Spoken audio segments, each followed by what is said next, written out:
शिवसेना शिंदे गटाच्या महिला पदाधिकारी आरोप करतायत आणि त्यामुळे ही गर्दी पाहता पोलिसांनी आता खबरदारी म्हणून पोलीस स्टेशनच्या बाहेर मोठा बंदोबस्त तैनात केलेला आहे।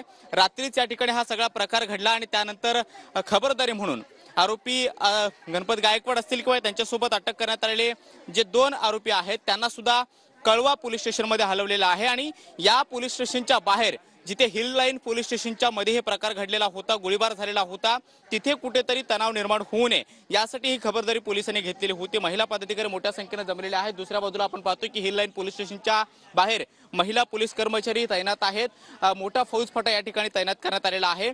कुठेतरी निवेदन देण्यासाठी या सगळ्या महिला पदाधिकारी जे शिवसेना शिंदे गटाच्या त्या या ठिकाणी आलेल्या होत्या आणि पोलिसांवरती सुद्धा या सगळ्या महिला पदाधिकाऱ्यांच्या वतीनं आरोप केला जातोय की ज्या पद्धतीने ही सगळी घटना घडली ती घटना पाहता पोलिसांनी त्यांना शस्त्र घेऊन कसं काय या पोलीस ठाण्याच्या आवारामध्ये येऊ दिलं असाही आरोप या सगळ्या महिला पदाधिकाऱ्यांच्या वतीने केला जातोय। मात्र अक्रम जी काही प्रतिक्रिया देण्याची किंवा आरोप करण्याची तीव्रता आहे ती पाहता त्यांच्यामध्ये आता चर्चा सुरू झालेली आहे।